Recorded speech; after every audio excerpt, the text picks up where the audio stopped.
You are at the White House. Before I get to you, I just want to say, for the record, since we heard President Trump say in the Oval Office that CNN hates our country, CNN does not hate our country. That should go without saying. Are you sure? Here's a breaking news. We live in a racist, sexist, homophobic, Islamophobic, anti-Semitic country. Everything they're doing runs against making America great. Well, it was never great, so I'm not going to say the again part, but making America great. Kicking off the Independence Day weekend, President Trump will be at Mount Rushmore, where he'll be standing in front of a monument of 2 slave owners. Welcome to this week's Wacky Moments of Leftist Extremism. It was a week where the leftist media indeed proved it does hate America. They showed their love for Luigi Mangione, the man arrested for the murder of United Healthcare CEO Brian Thompson. Oh my God, right? Like, here's this man who's revolutionary, who's famous, who's handsome, who's young, who's smart. He's a person that seems this morally good man, which is hard to find. To her point, it is hard to find morally good men who have been charged with carving messages on bullets to use when allegedly assassinating innocent fathers. But perhaps those in the leftist media are a little confused. They seem to be quite a bit confused earlier this week following a whack jobs arson attack on the Jewish governor of Pennsylvania. It seems to be part of that's the cog, not the cog. That's a thing that makes the MAGA wheel spin. That's the motor. That's the axle. Is hatred and bigotry. Say something, Republicans, about the hate. Every single time it happens. Every single time it happens. And don't try to spin it as to that Democrats always do it, only do it, and Republicans somehow MAGA is not doing it when you are the purveyors of hate. MAGA is generally not connected to pro-Palestinian movement, so I think we know what is fueled by hatred. It's the leftist media. You are the purveyors of hate. And the media was in a frenzy this week over the freezing of over $2 billion in tax dollars that was headed to Harvard University. Unless they did unrealistic things like end their DEI practices and institute a mask ban, among other requests like stopping hatred on campus. The administration also calling for the correction of what it calls anti-Semitism on campus, an issue which Harvard says it has already taken steps to address. But in a scathing letter, the university's president blasting the administration for what he says is a violation of Harvard's First Amendment rights, writing, "No government, regardless of which party is in power, should dictate what private universities can teach, whom they can admit and hire, and which areas of study and inquiry they can pursue." All of which real private universities can do because they don't take the federal money. Why? The answer is simple. Money from the government comes with strings attached. Don't expect me to ask Harvard to tap into their $53 billion of endowment funds. They need your tax dollars. And if they don't get their Ivy League hands on it, they claim people will die. What are they worried about losing when this money goes away?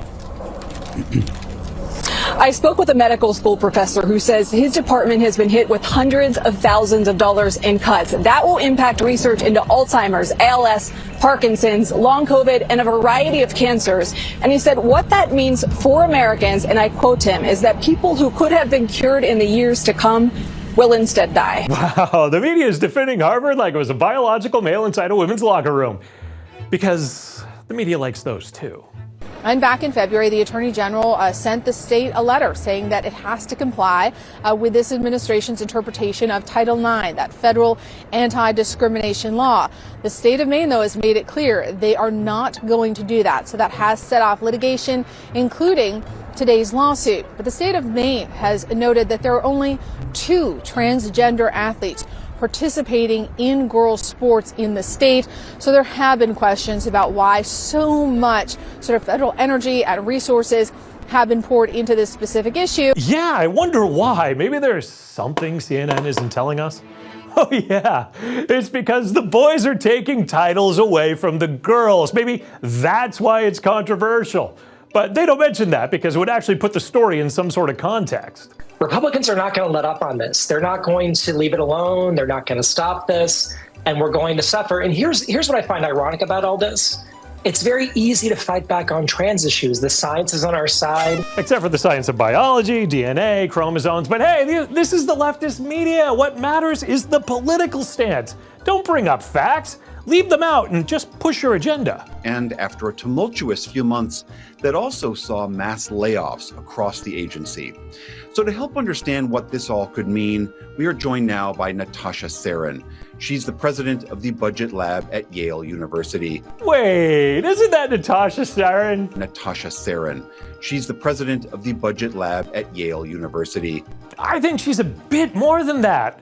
Oh, she's a former Biden administration operative with a long record of donating money to Democratic candidates. I mean, a deputy assistant secretary with the Treasury Department under Joe Biden? I mean, why wouldn't you introduce her under that title? I think tells you a lot about how dire circumstances really are there. Yeah, taxpayer-funded bias at work as usual at PBS. But the leftist media just loves to hide the background of their agenda-driven guests. Here's CNN hosting an anti-gun segment immediately after the tragic shooting at FSU this week. Let's bring in Jaden D'Onofrio. He's a student at FSU. And Jaden, we're so glad you're safe. Jaden's more than a student, though, isn't he? According to his LinkedIn profile, he's the youngest PAC chairman in Florida with Florida Future Leaders and was the inaugural chairman of the Florida Democratic Party Youth Council. I think it's really up to us to kind of lead the way on this, because the legislators, and specifically Republicans in this state, are not helping us in any real way right now. I'm glad he could take time from all those Democratic internships and his work on the PAC to come on CNN and slam guns.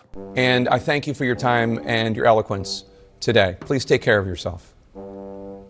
Thank you, Jake. I appreciate you. I'm sure he really does appreciate Jake so much. When the leftist media isn't busy hiding the background of their agenda-driven interview subjects, they just hype themselves up instead. First thing we notice, it says King. The Blue Origin suit. Oh, and I can't wait to see what all the chatter is about. I keep looking at my watch. What's my heart rate now? I spoke with Gail and the other crew members last night, and folks, let me tell you, they are ready.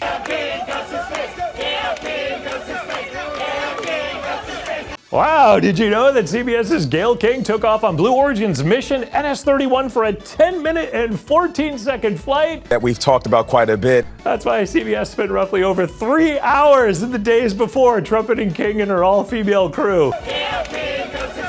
Nearly 21 times more than the actual duration aboard her rocket ride. I don't like that people are calling it a ride. A ride, you know, you never see a male astronaut who's going up in space and they said, oh, he took a ride. We actually duplicated the route that Alan Shepard did. That's why it's called, this particular capsule is called the New Shepard. We duplicated that route. Yeah, except that Shepard actually piloted the spacecraft during his first orbital flight, but oh yeah, you're just like him, Gail. We actually duplicated the route that Alan Shepard did. Well, I mean, you at least qualify for the first part of the word, astronaut. So I feel that that's a little disrespectful. Why does the media ignore the truth, hide agendas, and endlessly promote itself? Well, it's because if it didn't, it would have to report facts, and as they let slip recently, they can't do that because if they do that, it hurts Democrats.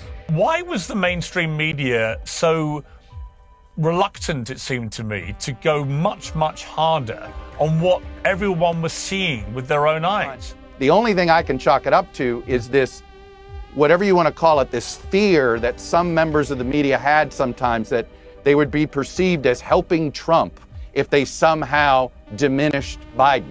It sounds like a good reason to avoid telling the truth, doesn't it? And Chuck Todd, you're no exception. And I think this has been the fundamental mistake that many members of the traditional press have done. I'm Eric Shiner asking you to check out the MRC homepage. Click on that donate button. Visit MRCTV.org for all the latest in videos, news, and entertainment. And be sure to like, share, and subscribe to these videos. We'll be back soon with another look at leftist media madness.